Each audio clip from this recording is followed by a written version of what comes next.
and welcome to another episode of Watercolour Wednesday with me, Rebecca Jarman. So this is another back to basics episode, perfect for beginners. So I'm going to take you through how to paint this lovely Monarch Butterfly today, and we're going to use a little bit of masking fluid to preserve the white of the paper to make the painting a little easier. Also included in today's class is a free PDF download of the reference image. You'll find that below in the description box. So let's get started. So once you've downloaded the reference image onto some paper, you're going to want to transfer that onto your watercolour sheet. I use a simple transfer technique where I scribble on the back with a graphite pencil, something like this. This is a 9B, so it's nice and soft. I cover the back of the image, I turn it over, place it down where I want it, and I put a little bit of tape in the corner to secure it, and then I trace around the image. That leaves the imprint of the reference on my watercolour paper. So nice, simple, step-by-step instructions are available in this video. I'll put a link in the top corner there if you have a look at that if you're not too sure how to do it. The link below in the description you'll find for the reference image to download at home and print. And a little bit about what we're going to do in this class then. So I want to teach you how to mix the colours that we need from primaries, and the three primaries we're going to use are cadmium yellow, cadmium red and ultramarine blue. So these are the three warm colours in my palette. So to begin with, before I even mix up any colours, I have off camera, I have applied some watercolour medium, it's the masking fluid, with a very old little brush, so it's a fine brush. I've applied it in all these little areas on the reference image where you see the spots and dots on the butterfly. That's to preserve the white of the paper, and it's going to make painting the dark areas of the butterfly a lot quicker and a lot easier for us. So grab yourself some masking fluid and put a little coat of that on the surface anywhere you see the small marks around the outside of the butterfly. I've also put some masking fluid on the light areas on the head and body of the butterfly too. So you'll find that once it's dry, it'll still feel slightly sticky, but make sure it's completely dry. If you dab the surface with your finger and it's actually coming up on your finger, then it's not dry. But as soon as it's touchable and it's not transferring, then you're ready to go. So to begin with, I've only got a couple of brushes. Let's make some space here. Grab yourself a little bit of paper for testing out the colours that you want to use. Let's bring the paints across. So in my palette, I want to prepare some paint.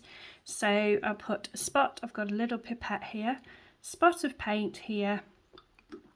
And first of all, I'm going to mix up an orange colour for the butterfly itself. So if you look at the reference image, you'll find that the top sections are a little bit darker and these two sections are a bit lighter. So we'll mix up two different oranges for that. And we always begin when we're mixing an orange with the cadmium yellow. So I'm just picking up some paint on my brush and transferring it onto the palette. So we'll mix up the lighter yellow first, the lighter orange first. So once I've got enough yellow down on my palette, just rinsing off my brush and picking up some cadmium red. So I've put a spot of water on these paints before I started recording, so they're activated a little bit. Now, so we're mixing up the paler orange first. So make sure you thoroughly mix it in the palette. There we go. And then test it on your scrap piece of paper. That looks pretty good for the lighter section. If you test it out next to your reference image, that's perfect. washing my brush off again, and just across here on the palette, let's get a spot more water. I'm going to mix the darker orange, so same again, picking up that yellow paint into the water on my palette.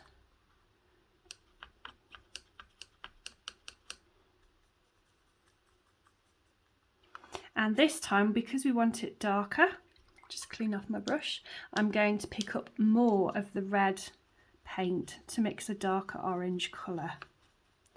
So picking up a lot of that cadmium red there, and there we have a much stronger orange. Let's see if it's warm enough. So those are the two colours. I could go a little bit further with the red, so let's pick up a bit more. There we go. Okay, so those are the two oranges that we've mixed, ready to go. So set aside your palette and let's start at the top and work our way down. I find that that's easier, then I'm not kind of going across myself and smudging my work. So I'm going to start off on the the right hand side at the top there with this dark orange. So I'm using a number 4 round brush, and I'm going to start off in this top section.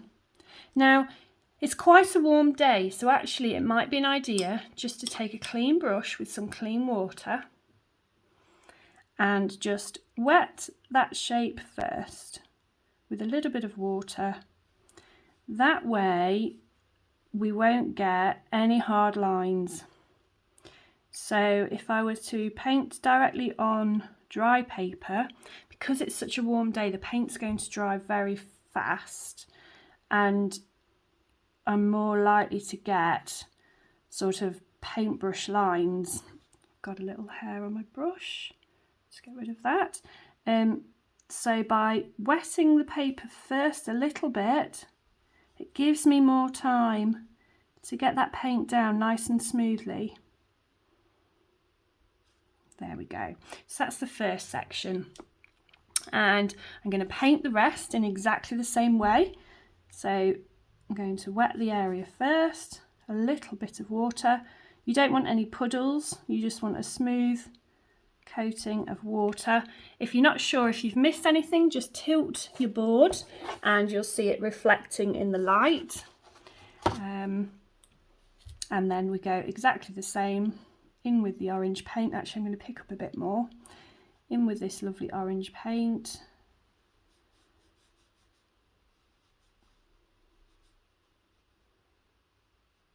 There we go. So I'll do the same in these next two sections, and then I'll move on to the left hand wing and I'll speed this all up for you.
Pause, folks. If you're enjoying this class, then give me a like and subscribe if you'd like to see more free tutorials from me.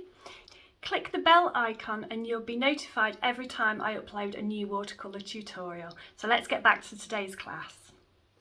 So I've continued to paint those sections on the wings. However, the first two areas, I'm looking at the reference image and they're a little bit darker, those very two top sections. So all I'm going to do is take my brush and paint a second coat of orange in those top two areas. So this time I've not wet the paper. I'm going to be really quick and just get a very quick glaze on the top, and that just darkens that section a little bit up so that it resembles more of the reference photo.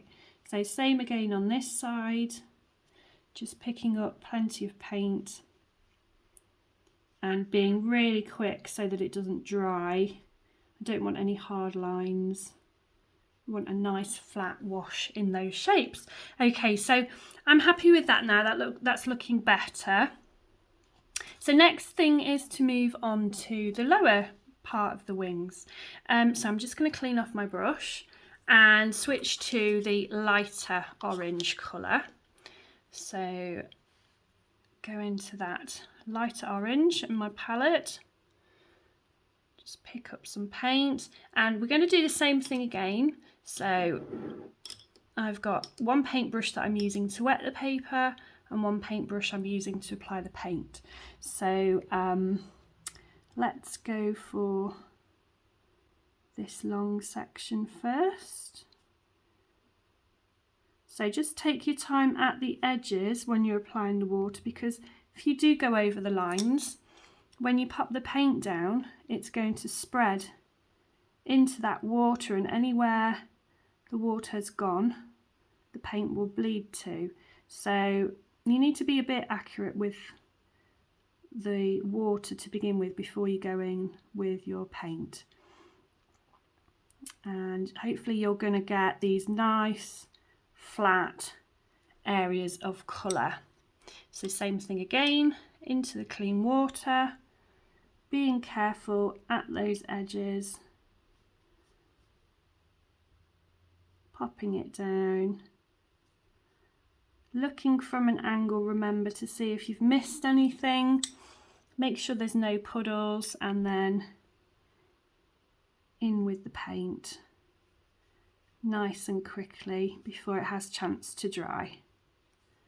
So I'll continue and speed the video up for you again now.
Got the main colours of the butterfly sorted, I'm going to look at some of the flowers next. So if we bring in the reference image, I'm going to apply the yellow first of those individual sections. So we want just cadmium yellow on its own for that. So if I make a little section on my palette here just for cadmium yellow, so I'm going to add a spot of water.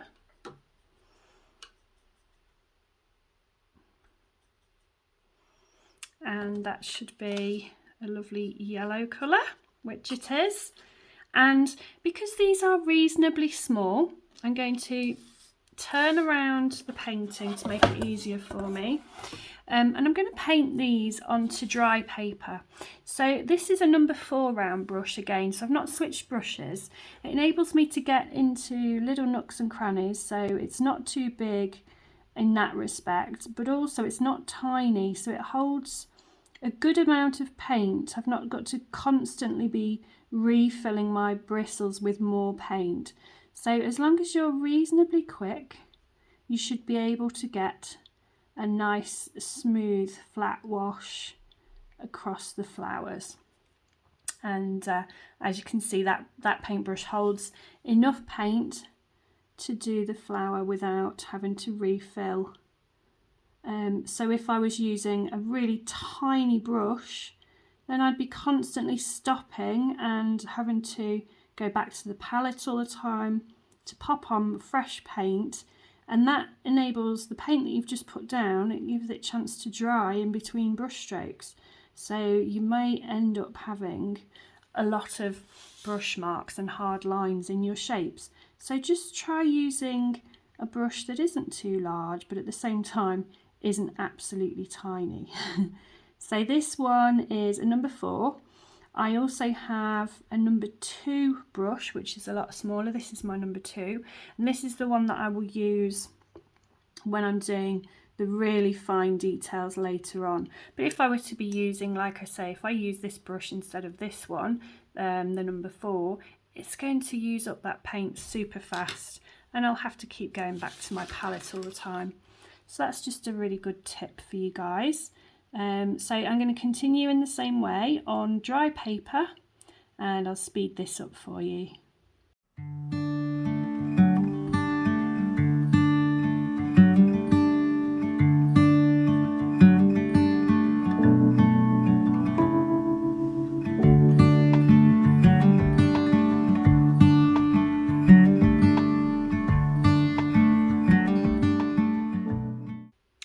Now I want to fill in the red areas of those flowers. So I'm cleaning off the orange paint, and I'm going to use this section of my palette down the bottom here, and I'm just going to use the cadmium red for this. So I'm going to pick up a really good amount on my brush, into the paint, into the water on my palette.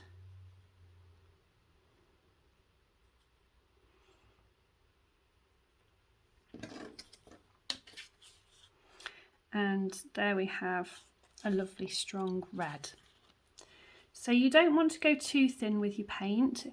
If you use a lot of water, it's going to dilute the colour, and actually this painting is all about vivid, strong colours. So as I did before, I'm going to turn my board just to make things a little easier. Now, instead of painting on dry paper this time, the area that I'm covering is quite large. So this is going to be a little trickier than anything we've done so far on this painting, because we are going to want to wet the paper first in sections. So if I try to cover the entire background of the flowers in water, by the time I get to this end and I've finished, if I come and apply my paint to this side, that area is going to already have dried. Okay, so it's going to take quite a while to get the water down. So what we do is we pop down the water in a smaller area, and we work our way around the painting. Obviously we've got to be mindful of the yellow flowers, the shape of everything. So this is going to take a little bit of care. Now, an important step here is to wet the paper beyond where you're painting. So I've applied water up to here, but I'm only going to paint up to here. So here comes the red paint, and in fact this area has already begun to dry. It's drying that quickly. So it's really warm today, and I may have trouble with some harder lines. So I'm going to pop on some more water at these edges and drag that water out just to prevent the hard lines from occurring. So this is my wetting brush. It has touched the red paint, so you can clearly see it's turned slightly pink, but that's okay. It enables me to see where I'm going and what I've covered and what I haven't. but the red paint will cover all of that up. So back into my red paint and then apply it to that wetted area. So just make sure you've got enough red paint mixed up, that way you won't be panicking there, and be very methodical about this and keep wetting the next section before you reach it. That way you shouldn't have any really hard lines. So I'll just speed up this process now for you.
Okay, so now I've got the red down, what I'm going to do is, if you look at the reference image, there is some texture and pattern in there. So I'm just going to take my paintbrush, not wetting the paper now, I'm just going to add some brush strokes that will sort of suggest flowers or petals, and touching each shape next to, you know, overlapping some of these brush marks. And it's just going to give the effect that it's, you know, it's not flat what we're painting now. This is a flower and it's got movement, and that's looking better already. Just bringing in that extra sense of, right, so it's not flat. It's quite interesting. It's much better, that section, than it is over here. So I'm going to carry on in this way. So just picking up some of the red paint and placing it down, just sort of being quite random about it. Like I say, what you don't want to do is have marks like this. That's a repetitive pattern. You want to vary your brush strokes and also let them touch as well, because otherwise you will end up with something that looks like a spotty mess. It's very difficult to get away from something looking spotty if you place shapes down like that in that repetitive pattern. So try and avoid that if you can, and just sort of layer up a few of these brush strokes, and you'll just have immediate interest on there, so much better than it was as a flat wash. There we go, much better. So you've got some lights, you've got some darks, that's perfect.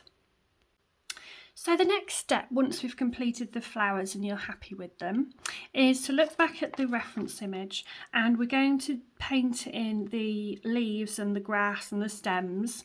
So what I wanted to do was show you the colour wheel. So I have an episode of Back to Basics, and in that episode I'll put a link below this video in the description box, is a step-by-step tutorial on how to create your colour wheels. So this is my warm colour wheel and this is my cool. Now today I'm using the 3 warm primaries, so cadmium yellow, cadmium red and ultramarine blue, and we can see here that we can get a range of greens out of those 2 colours, and actually they're really close to what I want to create in from the reference image. So we can see that we can get a beautiful light green, lovely dark green and a nice mid green as well. If you've already done your colour wheels and you want something a little bit more substantial, then check out this other tutorial, and it's how to create your own colour mixing chart. So this is one I did in 2021, and it contains all of my cool and warm colours plus a few other colours I have in my palette too. But if you take a look here, we've got the cadmium yellow and ultramarine blue. That makes this lovely green here. Now, if we use the ultramarine blue with the lemon yellow, we also get this really kind of crisp apple sort of green, which is really nice. But let's stick to the two primaries that we've already got in the palette now, which is the ultramarine blue and the cadmium yellow, and let's go from there. Keep it nice and simple, and it's also going to keep it harmonious as well. So if you want to create something like this, it's really great. It's a useful tool for you to refer to whenever you're painting. Like I say, you'll find a link to that full tutorial. There's step-by-step instructions in there, and you can create one with your own individual colours on there, so you can switch whatever colours I've got here with the ones that you have in your own personal palette. So it's dead useful to do. Takes a little bit of time, but trust me, it's well worth it in the long run. So I just wanted to show those to you, and let's come back across to the palette. So what I'm going to do then, now I've taken a quick break and had a cup of tea, so my paints have now dried a little, so I'm just wetting them again. And here in my palette is just cadmium yellow, so what I'm going to do is just reactivate that with a little water. Okay, and I'm also going to pick up a bit more of that cadmium yellow in there.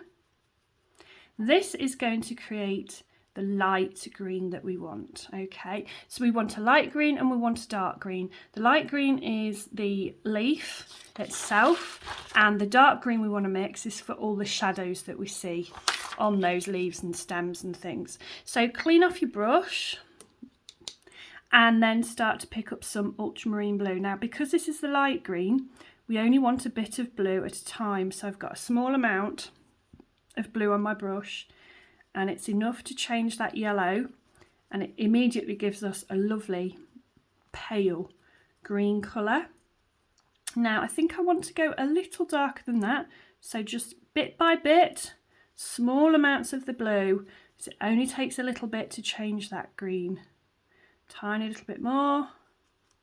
Just keep going in that way until you reach the desired colour. That's better. So that's a really nice green. So pick up your tester sheet and give that a little go on the paper. So paints always look darker on the palette than they do once you spread them out on your watercolour paper. So it's really good to check them first on a piece of scrap paper before you apply it to painting. So if I now compare that to this photo, now it's actually a really good colour for the background, but I'm leaving the background white. We're keeping it nice and simple. I want a really bright, refreshing painting. So I think, you know, the leaves and the stems are great, but I think they get lost a little bit if we just were to paint this green background as well. So against a white paper, it's going to really stand out. So actually, this colour isn't too bad for the leaves. We could go a little bit more with the blue. Let's go a little bit stronger. So you can see that one dab of blue there has really changed that green dramatically straight away. And so now I've got this sort of slightly darker green, and actually against what we've got here, it's very similar. If I wanted to get the exact same colour there, I think I'd be needing to use the cerulean blue. But like I say, we're keeping it nice and simple with all the warm colours, and I'm quite happy with that green. So that is the lighter green. And to make a darker green version, all we do is we begin by in fact, what I'm going to do quickly, just pause for a second, I'm going to clean an area of my palette. Okay, so I've just quickly cleaned that area of the palette, so I'm going to take a couple of drops of water there, And now I'm going to start picking up the ultramarine blue. So because we're mixing a dark green, we can start by using the darker colour. It makes sense, doesn't it? So start with your blue, and then we add yellow until we reach the desired colour. So plenty of blue. It looks really, really dark in the palette, but again, if I test this on the tester strip, look how light it is when you spread it out. So it's not really that thick and dark. So just bear that in mind. Now I'm going to take my brush and I'm going to pick up some yellow. And actually, that's a lovely colour. That's a really good colour. And I don't need to go any stronger with the yellow. That creates a lovely dark green. So we've got the darker green here on the left, the slightly lighter green here, and I think that's going to be great for our painting. So let's rinse my little brush off. I'm going to go back to using, so that was a tiny brush just to mix the colours. Going to go back to my number 4, so probably going to do the whole painting with this number 4 brush. And some of these areas are actually quite large. So again, we want a lovely smooth application, keeping the painting clean and crisp. The only real bit of texture we have is within the flowers themselves. So we want a nice, smooth, even coverage of paint across the leaves. Therefore, we want to use wet in wet. We want to wet the paper first with a clean brush. Have one brush for wetting and one brush for applying the paint. So let's begin by painting this one on the right. Again, be careful up to the edges of the butterfly and spread the water evenly across the surface.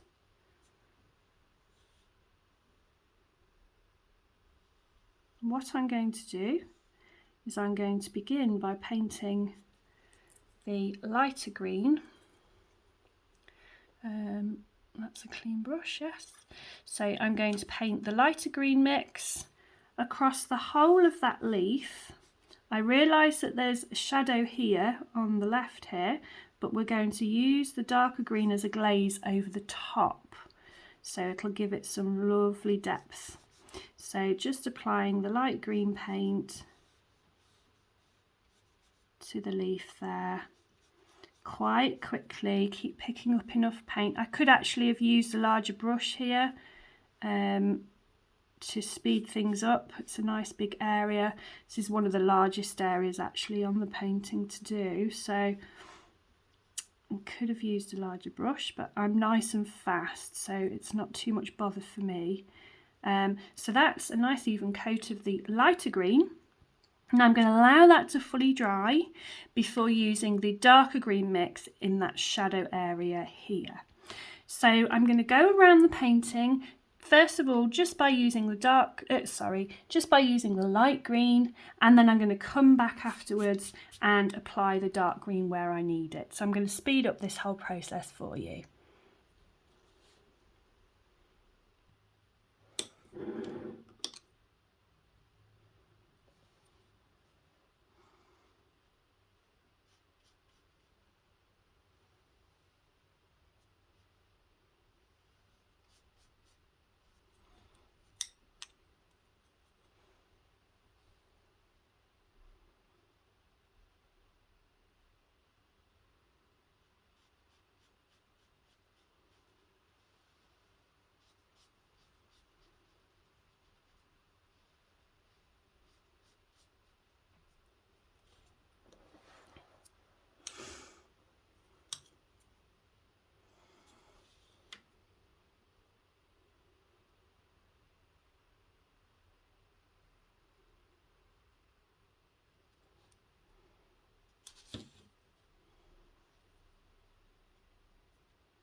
the light green paint down, or you can start using the dark green on all the shadows that we see.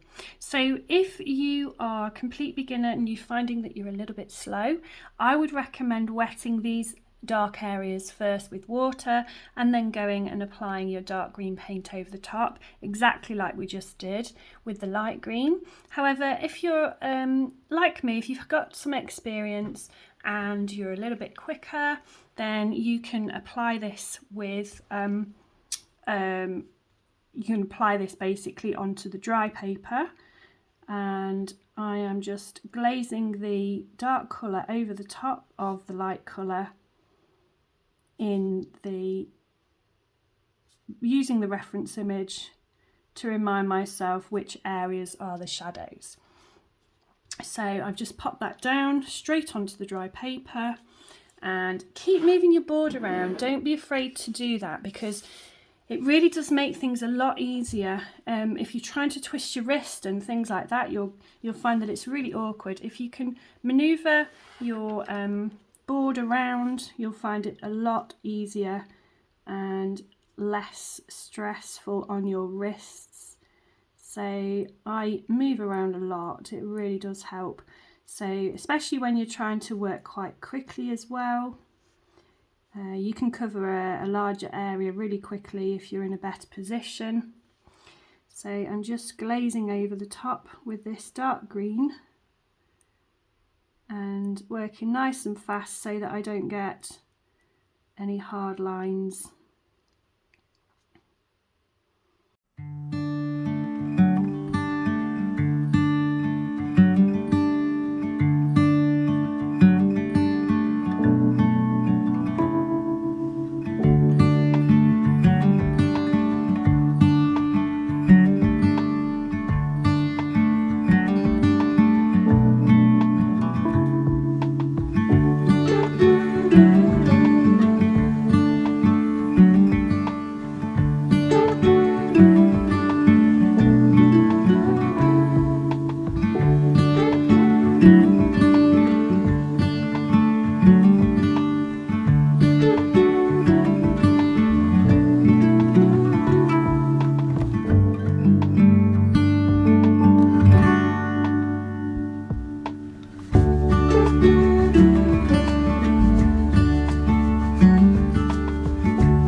Okay, so as you were painting the shadows, you should find that the whole thing begins to look much more three-dimensional, and it makes much more sense now. Things are overlapping and casting shadows.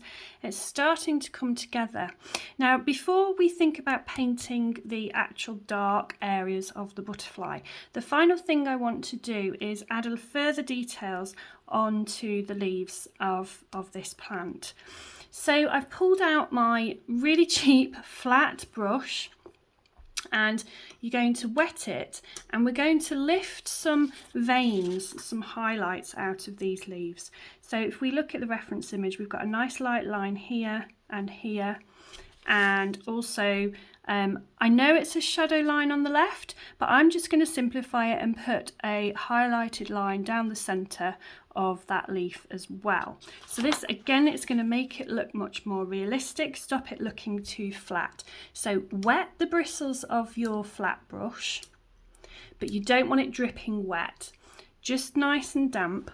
And then the reason I've pulled out a flat brush is because the bristles are much firmer and stiffer than the round brushes, and what we're going to do is they're very useful for creating lines. So I'm going to just pop it on the surface, use left and right little squiggly motions to disturb the paint underneath, and then press down really hard with a piece of kitchen paper, and it lifts away, as you can see, some of the paint, and it creates this sort of highlight vein effect. It's really great. It is super effective, dead simple. You may want to practice it on a scrap piece of paper.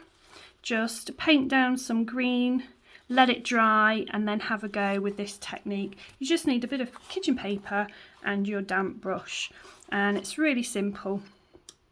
Keep wetting the bristles and then lifting up the paint, and this one sort of comes, you can actually see it in the shadow of this particular blade of grass. I'm not sure if it's grass or leaves or what. I'm assuming they're leaves of this plant actually, but it comes down at more of an angle, so we've got a highlight there. Like I said, there's one definitely on this area, so if I shift my board, make it a bit easier for you guys to see, and it comes from the shadow here roughly, and it works its way up there. So little left and right motions. Don't tickle it. You do need to put a little bit of pressure with these bristles. It's got to reactivate that paint that's already down on the paper, and of course it's dried, so you're reactivating it with the water, and the bristles are just agitating it and lifting it a little bit, and then you're putting the pressure down with a bit of paper towel and that's absorbing it. So it's a very simple technique, but it's great to have in your toolbox if you're painting plants. There we go, so we've got some lovely highlights there, and it's beginning to look much more realistic. And finally, you may have been thinking, when are we going to get on to painting the dark of the butterfly? Well, now we've got the rest of it done, this is the perfect time to do that. So obviously right at the start of this process, we applied some masking fluid that is thoroughly dry now, and we're going to use Payne's Grey to create that dark colour. So I've cleaned a bit of area on my palette, as you can see, and now I am just mixing up some Payne's Grey. Now you need to mix up enough to cover that area. It's quite a large area, so be generous, make sure you've got a good amount mixed. You don't want to get halfway through this and realise you've run out of paint, so just if anything, give yourself more than what you think you're going to need. So the kind of strength that you need then, let's have a look what we've got here. That's lovely. So I don't want my aim for this isn't to make it black like it is in the photograph. My aim, it's a watercolour painting, and so obviously, you know, we're changing things a little bit, and this kind of shade of grey is perfect. If you don't have Payne's Grey, by all means use black. You might find that it's a little bit flat. I find it a bit cold for my liking, so I always tend to go for Payne's Grey. Now, Payne's Grey, if you're not aware, is a colour that splits, it granulates, and you get shades of blue within that, which I find really beautiful. So if you don't have Payne's Grey, some of my students use a little bit of black paint with water, and then they add a little of the ultramarine blue to it, and it gives it that slight blue tinge. So maybe give that a try. So make sure you've got a good amount mixed in your palette. Now, before we start, we are going to be painting the entire dark area around all of these shapes. And the problem with that is we are going to get some hard lines occurring.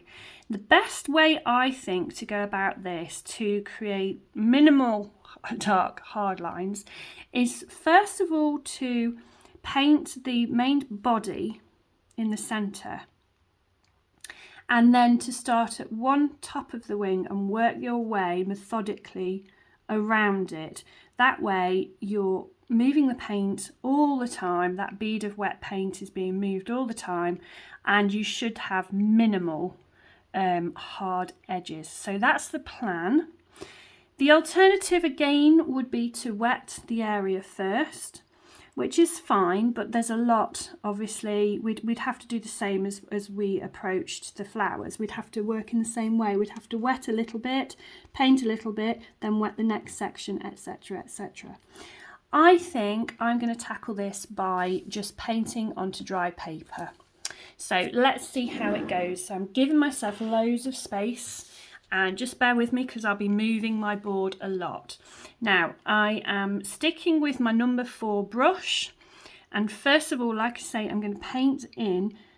Just before we start, if you haven't ever painted over masking fluid, then really just ignore the fact that it's there and just paint away. Just completely cover. It's not going to matter at all. That's what the masking fluid is there for. It's to make this part easier. So you're going to apply the paint and move that wet bead all the way, keep it moving all the way down the body of this butterfly. So you can see I have this wet bead of paint and I'm gradually working it all the time. Yes, I am going to have some hard edges here and here, but that's okay because that will effectively define the outline of the body part of this butterfly. So that's all right. I'm going to leave a little edge on the left side. We're sort of looking at it from a slight angle. I know we're looking at it from above, but we're looking at it from a slight angle. So I have painted the body, and you saw I totally ignored any spots of masking fluid, and you'll find the paint will bead up across that, which is absolutely fine. So now I've got that in, I think what I'll do is paint in the arms.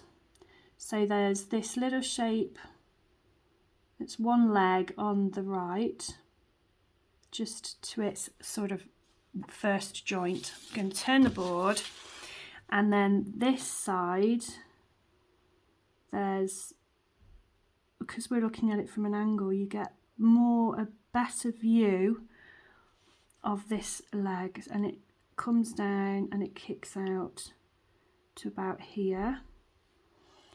And then it extends beyond that in a very fine line. So if I turn that back around, that should make sense to you. So this leg is, if you can imagine, that would be sort of its elbow joint or knee joint, and it's folded back under itself, whereas this leg, we can see the length of it.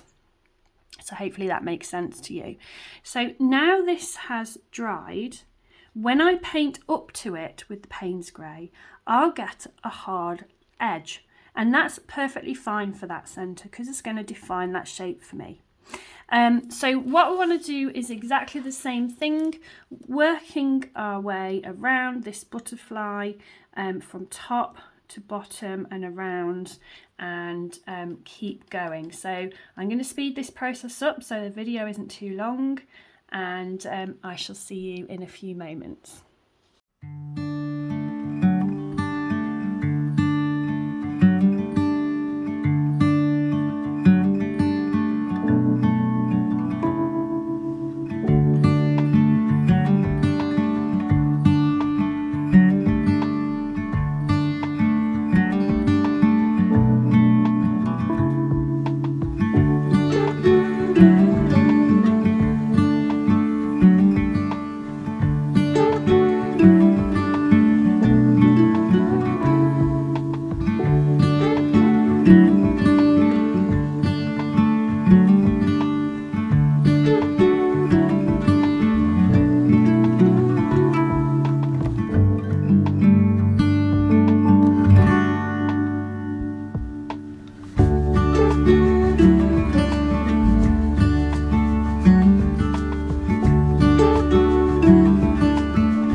So I continue to paint the background of the butterfly with the Payne's grey, and finally off camera I think, I painted a second coat for the centre of the body of the butterfly, just so that he stands out a little bit more against the wings there. Once you've got that done, it's time to think about removing that masking fluid to reveal the spots that we protected right at the start of the painting. So what you want to do is just take the pad of your finger and very gently, working away at the edges, just rub across those sections. Make sure the paint's completely dry before you do this, otherwise you'll end up sort of smudging the paint across the white paper, so you'll, ruin that effect. So once it's completely dry, just rub away at all those little patches of masking fluid to reveal the white of the paper.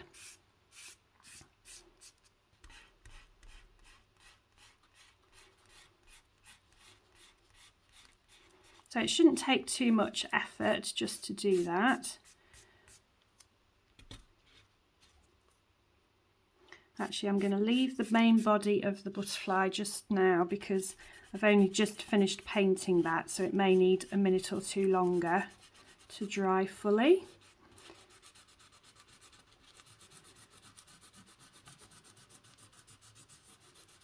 And it should come away quite easily. Okay, so I'm going to give the body of the butterfly a minute or two longer. Just tap off that excess masking fluid so it balls up into little pieces of rubber. And there we go.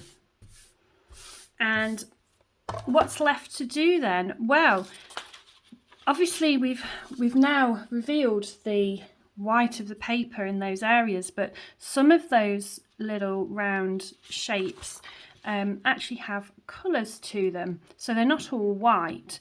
So we need to pick out the ones that are yellow or orange and just fill those in.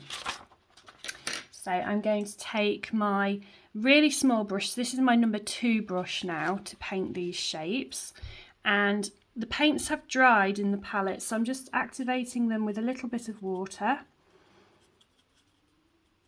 It should be fairly quick to do that, and then just picking out the correct shapes. So this one's a sort of a yellow, a pale orange yellow colour, and painting onto dry paper because they're nice small areas. You shouldn't get any hard lines.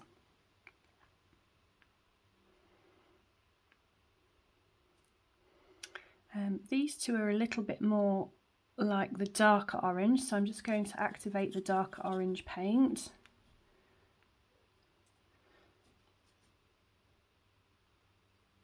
And paint those in.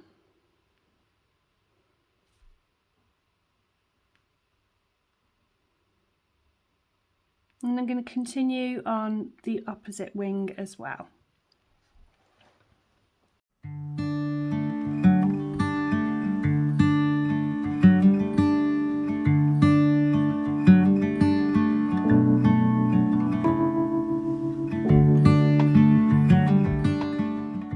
I've also removed the masking fluid now from the centre of the butterfly. A couple of these shapes have slightly jagged edges rather than smooth edges like they are in the photograph, but if I were to try and paint around it with some of the Payne's grey to smooth out the shape, it's going to leave a ring around those, and I'd rather just leave them be. I'm quite happy that they're not perfect. After all, this is a watercolour painting. It's not meant to be exactly like the photograph. However, there is one thing that I'd recommend doing. I've stood back from the painting and I've noticed that the flowers, even though we used a slightly darker, thicker red to create some texture, they're still looking a little bit flat from a distance. So what I'm going to do finally is pick up a little of the Payne's grey and it's really quite thin. So if I just show you on the tester strip, let's just add a little more clean water to it and water it down. So let's water it down further. So what I'm attempting to do here is just create the effect of shadows and hopefully enable this flower to look much more textured and that way a little bit more realistic. So I'm just dotting in some similar shapes to before with the brush, here and there, just making shadows underneath those yellow flowers. And it's a very, very pale mix of that Payne's grey, and hopefully some of that red will show through, because it's got a lot of water in it. It's not opaque, it's nice and light, and some of that red paint does show through. And if you just work around it here and there, just have a look at the reference image where you can see some darks. And there's not many darks in this area, but I will pop some in because it's looking a little flat over that side. So now already it's really starting to improve the look of this part of the painting. And I don't want to overdo it. Just standing back again, having another little look. And I think, let's see, I think I'm about there. I don't want to do too much. Yes, I think that's great. So I'm going to do a similar thing on the yellow flowers themselves. I'm going to pick up a very watered down mix of that orange, using it nice and thinly, and I'm just going to put in some suggestions of centres to those flowers. Just a few little suggestive marks to stop them from looking quite so flat.